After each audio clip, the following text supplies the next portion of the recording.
Hey guys, also welcome to another video. My name is Kamar Double, and this is your preview for the Chelsea versus Leicester game, which will be taking place tomorrow at the King Power Stadium for 3 p.m. kickoff and Sunday afternoon, and the final Premier League game of the season. We have already secured top four, and a lot of you fans probably thinking this game is pretty much pointless. There's nothing to much play for, but I believe that there is a chance to play for. Obviously, at the end of the day, we got the Europa League final. The other night, it was hectic, relief. We got to the final of the Europa League. That will be played on the 29th of May, for those who don't know. 8 p.m. kickoff as well. 29th of May, we will be playing Arsenal in the Europa League final. But before that, we have a pre-season friendly, again, in America. I'm not sure who the opposition is, but is in the US. And that's 10 days before the Europa League final, which raises some issues. Because number one, we have to travel all the way to America. We have to play the match, travel back, etc. There's not going to be enough time to recover and rest. Now, obviously, we're going to struggle a lot tomorrow. But before I do get into it, I want to talk about a different topic before I do get into the preview in detail. Don't worry, I will get into it. But I want to talk about UEFA. I'm going to have a mini rant at UEFA because I thought that it was quite disgraceful from what I was reading, from what I was heard.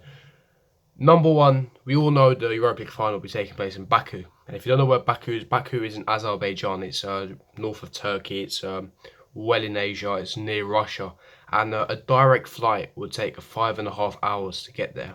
So that alone is a disgrace. Azerbaijan is not even in Europe, and this is supposed to be a European competition, but you're not playing a final in European competition. Now, I'm all for different places to take final. I don't want it to be Wembley all the time. It's good that it's different places in the world, Europe, etc. It's good. However, when you don't think about the fans, when you don't think about the costs, the political issues, the safety of the fans, when you think about purely because of greed and money, that's where it crosses the line, in my opinion. Now, obviously, there are a lot of issues. A lot of fans are, considering boycotts, and I do completely agree. I feel sorry for Arsenal fans as well, rather the rear sides. But it's an absolute disgrace. And not only is it an issue for the safety and, the cost of the fans, but it's the ticket allocation for the fans to watch your game, to watch your club. There's an allegation, right? Listen to this. Chelsea fans only get 5,800 tickets to be able to watch Chelsea in the Europa League final. Arsenal also get 5,801 tickets as well. We both get 5,800 tickets each. And it is a 68,000 seat stadium. 68,000 seat stadium. 5,800 times 2 is around 11,600. So 11,600, you take, let's say, round up to about 12,000. You take 12,000 off 68,000, right? Quick maths. 56,000. That's 56,000 just for neutrals, for corporate people. And in my opinion, that's a disgrace. It's not only going to kill the atmosphere, because neutrals aren't going to create an atmosphere. They don't care who wins. They're just there to enjoy the game and there to have a laugh. They don't give a shit who wins. So it's going to kill the atmosphere completely. But not only that, it's an absolute disgrace. It's a joke. You're making a final in Baku, and by the way, like I said, it's a 2,000-mile round trip, and the cost is absolutely ludicrous. It costs around just over $1,000 per person just to fly out to Baku, get the tickets, and watch your game. And by the way, that doesn't take into consideration the accommodation, the hotel accommodation, the match tickets as well, food, drink, etc. This only takes into account the flight prices. The flight prices are over £1,000, and not only that, there is no official direct flights. Flights aren't frequent to Baku. To get to Baku, you're going to have to do some connections. Either you can do it through Georgia, which is in Eastern Europe, or you have to go to Istanbul, which is in Turkey, which is where I'm from. If you have to go to Istanbul, which by the way is a 4-hour flight, you get to Istanbul, you got to take another plane, which is another 2.5 hours. You're looking at approximately 6 hours, 6.5 hours just to get to Baku, which will cost you over £1,000. And the fact that UEFA haven't thought about the fans and have only thought about the profits is an absolute travesty, and it's a disgrace. Why couldn't they make it in mainland Europe, like they did Champions League final, which is in Madrid? Why can't they do ours in Barca or Scandinavia or Southern Europe, in Italy somewhere? Why? Why have they done it in Baku? Again, they haven't thought about the fans. They knew the finalists would either come from an English team, an Italian team, a Spanish team, a French team, but no. What do? They put the final in fucking Baku. And like I said, look, no offense to Azerbaijan, apparently it's a lovely country, etc. But when it comes to these things, you have to understand that football is nothing without fans, and you have to think about the fans. When are UEFA going to start thinking about the fans. When are we going to be first priority? It's going to be cost ludicrous. They've done nothing to reduce the price, and I won't be surprised if minimal fans go. A lot of fans have decided not to go, opting not to go, because it's too costly. They just can't afford it. But enough of that. That's just me regarding the UEFA situation. Leave me your thoughts in the comment section below. Do you agree with me? Do you think it's absolutely disgraceful that UEFA have done this? But yeah, let's get straight into preview. Now, the preview, like I said, we have got Leicester tomorrow, 3 p.m. kickoff on a Sunday, final Premier League game of the season. Now, like I said, a lot of people are probably thinking, it's not important as such because we've already secured top four. We've already got the Champions League spot. We've got other bigger fish to fry at the Europa League final. However, for match fitness wise, I think that some of our best players need to be playing. Now, we don't want to play him 90 minutes. We don't want to tire him out. We don't want to risk an injury, but we need to get that match fitness, that match sharpness.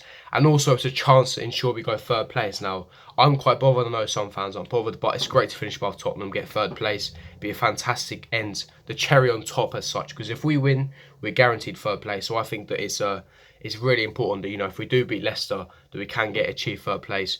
But also with all the travelling fans, you don't want to put a weekend team and get battered. It's a shame for the travelling fans that have gone all the way to Leicester to come and watch you. You want to put in a top performance. I don't believe we will win the game. I think Leicester will be up for it. It's their final home game of the season. They're going to want to go out for a bang. But I do believe that, if we do play this in team, if the motivation is there, if the mentality is there, there's no reason why we can't win. We have the quality to do it, but I just don't think that the mentality is there. They know, they've got other things in mind, the Europa League final, it's the last game of the season, we've already secured top four, there's nothing to really fight for as such. So I don't believe that we're going to really go full 100% into this game. But tactic wise, I would do a lot of rotation. I will give you guys my pretty lineup, but let me give you a bit of background information for Leicester. Leicester this season have scored 28 goals compared to Chelsea's 45 goals. They sit 9th in the Premier League table, so they will not be able to get 7th position. Like I said, they've also got nothing to play for. Wolves have secured that 7th place position. However, like I said, it's their final home game of the season. They're going to want to go out of a bang in front of their fans as well. You saw what they did to Arsenal the other week at home, completely battered them. Last week against Man City, could have easily got a draw at that game, but they narrowly lost it once a company wonder strike. So, we got to be cautious of them. They used to be a fantastic counter-attacking team, but ever since Brendan Rodgers has taken over, they've been a fantastic ball-winning, tiki-taka, ball possession style team. And I do rate Brendan Rodgers as a manager. I think he's done really well at Leicester. He's perfect for Leicester. The players they have some top quality players such as James Maddison, who's been on fire this season. We know Jamie Vardy, 18 goals in the Premier League this season. Fantastic. They've got a superb defence. In my opinion, the fullbacks are much better than our fullbacks. You saw when they came to Stamford Bridge what they did. Ricardo Pereira, better than Azpilicueta in the Sarri system. You then got Ben Chilwell, who's much better. Left back that we've even been targeting. Harry Maguire, Cashman Cycle. They've got some top quality players who we've got to be cautious of. But like I said, Leicester, the way they play, they're playing a 4-4-1-1 with Jamie Vardy as a lone striker, James Maddison in behind. They've got top players like Yuri Tielemans, who's on loan from Monaco, in that midfield as well. So, like I said, they've got exceptional talent going forward, but defensively they're solid as well. Harry Maguire as well.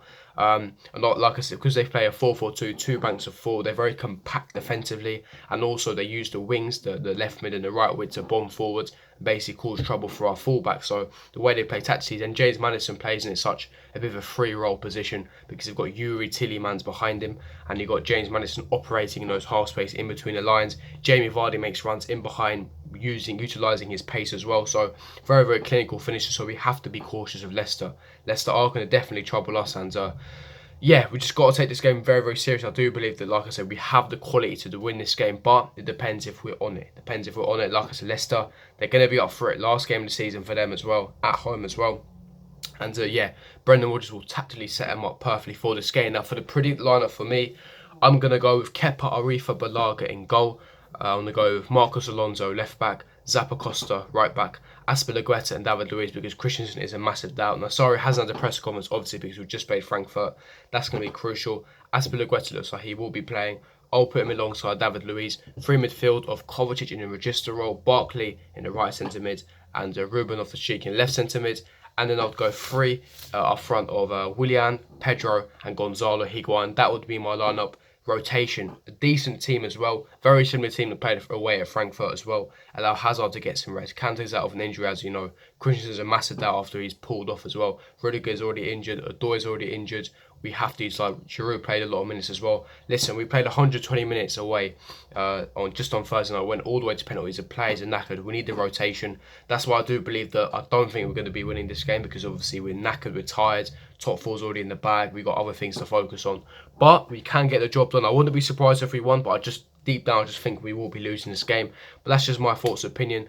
I'm going to go for a score prediction of 2-1 to Leicester. Leave me your thoughts in the comment section below. What's your score prediction? Give me your thoughts on the UEFA situation with the Europa League final. Your predicted lineup. And yeah, before I do end this video as well, make sure you follow me on Twitter as well. Kamal AA 10, very active on there. Would follow back as well, so make sure you do follow me on Twitter. But yeah, I'll see you guys for my next video. Peace.